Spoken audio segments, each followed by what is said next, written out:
আজকে একটা তোমাদের সাথে নতুন কাজ শেয়ার করব। তার জন্যই আমাদের দিকে প্রথমেই বানিয়ে নিতে হবে সুন্দর দেখতে একটা জেসমিন ফুল। এটা অবশ্যই আমি হেয়ারের জন্যই বানাচ্ছি।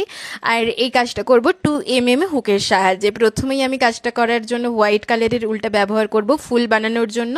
ফুলটা বানানো হয়ে গেছে, এবারে মিডিল পোর্শনটা বানাবো।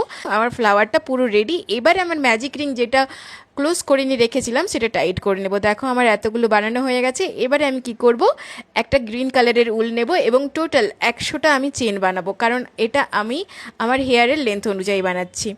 দিয়ে এটাকে ডবল করে নিয়ে ফ্লাওয়ারগুলো অ্যাডজাস্ট করে নেব। দেখো ফ্লাওয়ারগুলো অ্যাডজাস্ট করার পর দেখতে কেমন লাগছে। আমি এটা হেয়ার ব্যান্ড হিসাবে বানিয়েছি। তোমরা এটা গাজরাও বানাতে পারো, তোমরা যেমন খুশি ইচ্ছা ইউজ করতে পারো। দেখো এটা দেখতে কেমন লাগছে।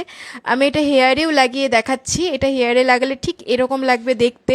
আশা করি ভালোই লাগছে। যদি আমার এই ভিডিওটি ভালো লাগে তাহলে অবশ্যই সাবস্ক্রাইব করো। ওকে বাই, আজকের ভিডিও এখানেই শেষ করছি।